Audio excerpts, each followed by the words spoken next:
폭우가 쏟아진 지난 19일 산청군 산청읍 오전 9시 25분 병정리에서 산사태 신고가 119 소방당국에 처음 접수됩니다. 땅이 끓지요. 예. 그래 끓더만은 퍽 그렇게 하고만 우리 밑에 집이 훅 떠서 나가더라고요. 오전 10시 6분 산청읍 부리에 이어 오전 10시 46분 내리에서도 다급한 산사태 신고가 잇따랐습니다. 산청군청에 인명피해가 공식 접수된 시각은 오전 10시 46분, 당시 사망, 실종, 구조 등 모두 13명의 인명피해가 보고됐습니다. 정부의 재난안전포털 안전디딤돌입니다.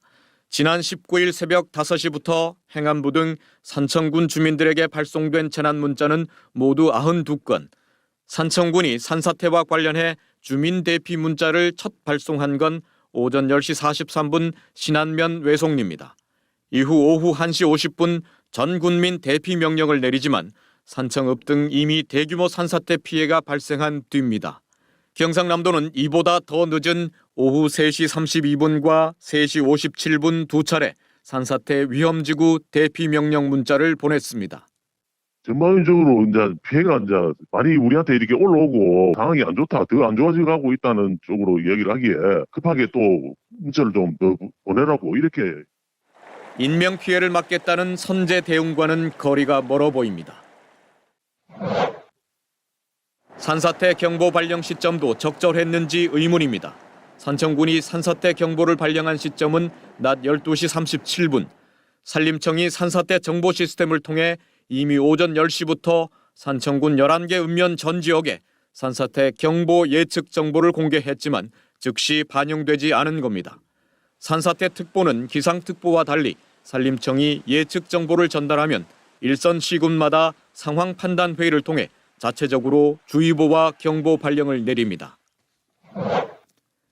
사망 10명, 실종 4명, 참변이 발생한 산청군 산사태 지점은 모두 10곳.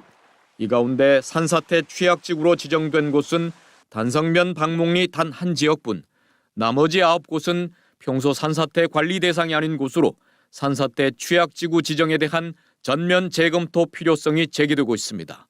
하지만 현재 산청군에서 관리 중인 산사태 취약지구만 195곳, 관리 대상을 더 늘린다는 건 그만큼 막대한 인력과 조직이 전제돼야 한다는 뜻입니다. 골짜기마다 다 산사 취약지구 지정해가지고 관리를 해야 된다는 뜻이거든요. 그러다 보면 엄청난 소방과 같은 그런 조직이 필요하지. 이상 기후에 따른 극한호우, 예측이 어려운 산사태로 인한 인명과 재산 피해, 더 안전하고 실효적인 대피 명령 체계를 갖추고 피해 최소화를 위한 선제 대응 시스템 마련이 절실해졌습니다. MBC 뉴스 박종웅입니다. 극한호우가 쏟아진 합천읍 시가지가 온통 물바다입니다. 하천 인근 초등학교는 물론 주택과 도로 모두 침수됐습니다. 오전 10시부터 11시까지 1시간 강우량이 61mm, 하루 동안 254mm의 물폭탄이 합천읍을 강타했습니다. 당시 상류 합천댐의 저수율이 절반도 되지 않아 단 한 방울의 물도 방류하지 않았습니다. 그러면 하천뚝이 터진 것도 아닌데 합천읍 전체가 왜 처음으로 완전히 물에 잠겼던 걸까? 합천읍 영창마을, 저지대인 이곳 주민들은 마을 앞 합천천 수위가 범람 직전까지 차올라 시가지 물이 전혀 빠지지 않았다고 말합니다. 이 일대에 물이 하천에 물이 많으니까 빠져나갈 데가 없어서 그래서 계속 차올란 겁니다.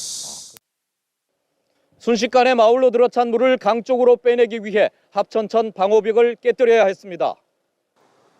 합천읍 도심 배수를 위해 운영 중인 배수장은 2곳, 분당 최대 150톤의 물을 합천천 쪽으로 빼내기 위한 시설이지만 50년 빈도로 설계돼 역대급 물폭탄의 무용지물이 됐습니다. 합천읍을 사이에 두고 합천천과 함께 시가지를 에워싸듯이 흐르는 황강 역시 계획 홍수위에 근접하면서 도심 내수 배제를 어렵게 한 원인으로 지목됩니다.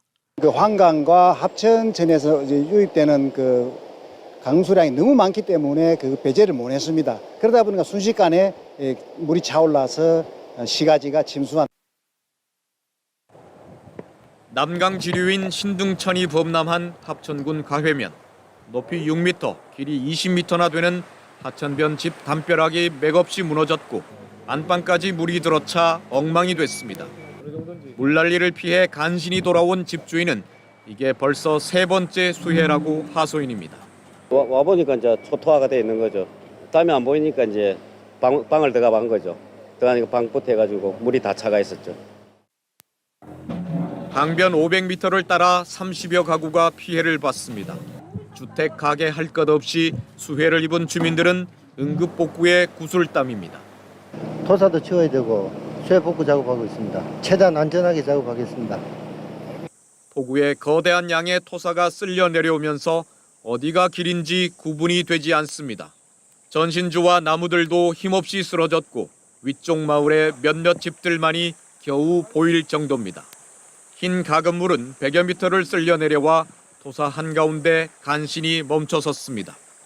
이곳은 생비량면입니다. 가회면까지는 차로 10분 남짓 걸리는데 가는 길이 완전히 끊겼습니다. 주민들은 전기와 통신마저 끊겨 밤새 애를 태워야 했습니다. 저 동네인데서 중간에 전부 다 넘어졌어요. 싹 밀고 내려오는 게. 어디서부터 어떻게 손을 써야 할지 합천의 수해 시름도 깊어지고 있습니다. MBC 뉴스 박종웅입니다.